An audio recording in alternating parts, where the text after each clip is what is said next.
The Joe Rogan Experience. So when is the moment where you're like, but it's not that because you can't think about that. Because if you think about that, it's time that takes away from the actual thing. The actual thing deserves 100% of your attention, and the actual I'm not thing. saying you feel that in the moment, but when do you fucking feel it? Like when you're like, good night, and everybody explodes. Yeah, but even then, I let it go. I just go, oh, get it out of here. And then I start thinking about other shit. Why? Because that's how I go. That's what makes me go.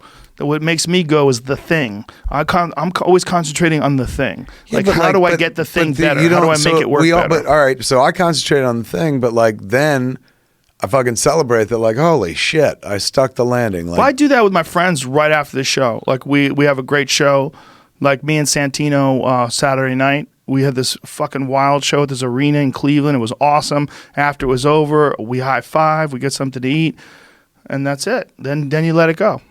You got to let it go because my thinking is I'm literally on the road every night, and it's like even though like it's a different show every night and it's a different wonderful audience, like I'm still thinking about the 2 shows we had at the Music Box in the Chicago Theater. I'm like, oh my God, it was religious. Of all the screenings I've ever had in my life, like those 2 will stick out. I think it's different too because you're playing a movie that you did. You're putting out a piece and you get to sit down and watch people enjoy the piece, and you get to get this like big rush.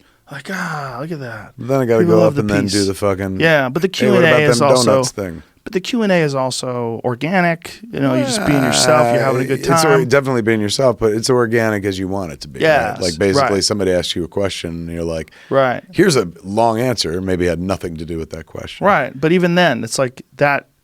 It's not like you're doing a bit. Like where you have to begin your set. Thank you very much, Chicago. Great to be here. Here's the thing about Chicago. Do you have memorized bits? Oh, yeah. There's bits, but they don't. I was always blown away by Carlin. Like one day we were rehearsing on Dogma, and George Carlin was, we had a smoke break. It was the 90s, so everybody smoked cigarettes and shit. And I was like, what are you working on now, George, when you're not doing this? And everybody was in the rehearsal. Matt, Ben, Linda, Salma, Chris Rock, the whole fucking cast, me, Jay. And George is like, oh, I'm working on this bit for the new HBO show. He goes, it's called Advertising Lullaby. And I said, what do you mean working on it? And he goes, well, I'm memorizing it. And I was like, you memorize your bits? And he goes, yeah, I write everything. I was like, you write your bits? I always just thought you kind of came up with shit off the top of your head. He goes, what are you, nuts? He's like, I write everything, and then I have to memorize everything like a script.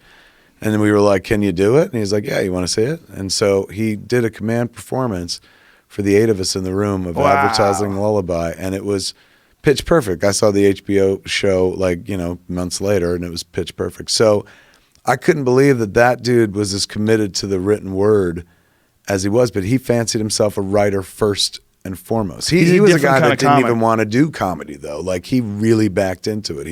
He wanted to be Danny Kaye. He wanted to act and stuff like that. And he was just happened to be funny. First he did the radio DJ thing, and then the Hippie Dippy Weatherman.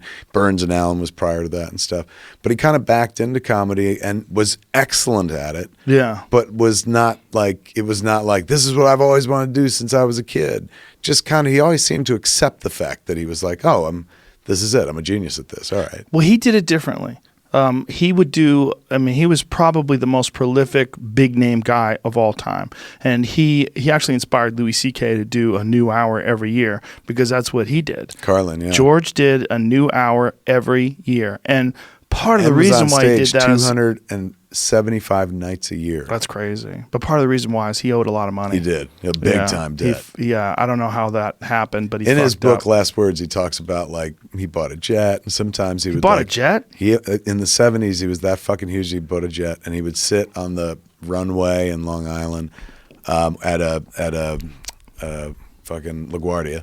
Yeah. And just do coke in the fucking plane. Like his book, Last Words, is amazing. Wow. They published it posthumously, but he was working on it with Tony Hendra before he died. He was so awesome, man. Like I think about him all the time. Anytime I jump on stage, because every night after Reboot, we get up on stage and work the crowd and stuff. I got a chance to say hello to him once.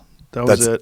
Yeah? Yeah, I met him at the Comedy Store. He was very friendly. Said hi to everybody. Said hi to the door guys. Hey, how are you? Said hi to me. Hey, George Carlin, how are you? He didn't know who the fuck I was. He had no idea. Just said hi.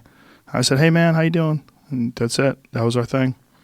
I mean, I worked with him a few times in the movies and stuff. One of my favorite fucking memories of George Carlin is we go see him do a show, me and Chris Rock. It was me and my wife, Jen, and Chris was married to his wife, Malak, at that point. And George was playing at Caesars in Atlantic City. And so he's like, I got seats for you guys up front and stuff. So, you know, Rock was like, had his role with the New. He was like fucking at the height of his game and shit. And so we go see the show. And Carlin had a bit where it was like people I could do without. Like guys named Skip, shit like that. Mm-hmm. And one of them was people I could do without. Any man over the age of 12 who wears their baseball cap backwards. So, you know, long before I met him, I'd always hear that bit and be like, ah. So the night we're at the show, he's up there doing a bit, and you know, he's like, another person I could do without. Kevin, you're exempt from this. Guys over the age of 12 who wear their baseball cap backwards. And Rock, like my eyes lit up and Rock's next to me and Rock goes, he knows who you are. Even though like we'd worked together on the movie and shit. It was so That made awesome. you exempt though. For the show. For the bit. Because I was there. Kind of sweet. Nice. He was he I think we got along because he wanted to act and I was always like, come act, come play.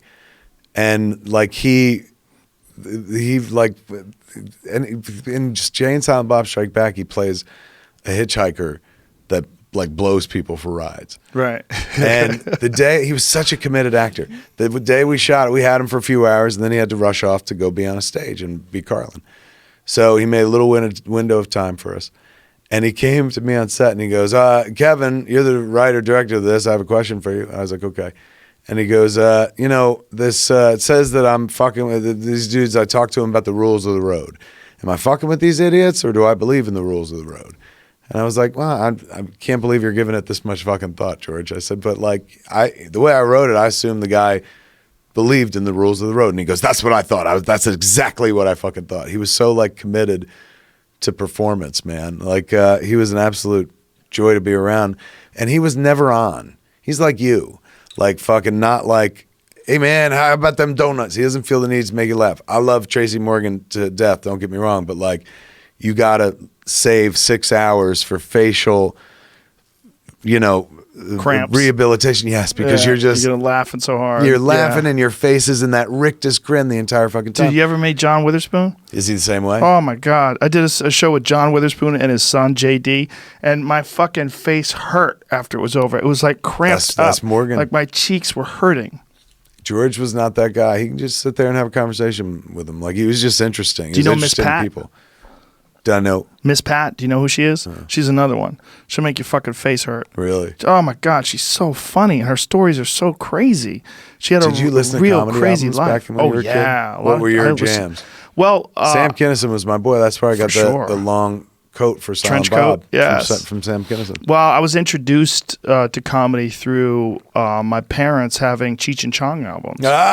Cheech and we Chong. have Chami Chong is in Jay and Silent Bob Reboot. And then Bill Cosby. And then when my dad gave me Bill Cosby albums. And my mom would always be like, you can't listen to George Carlin, but you can listen to Bill Cosby because he's clean.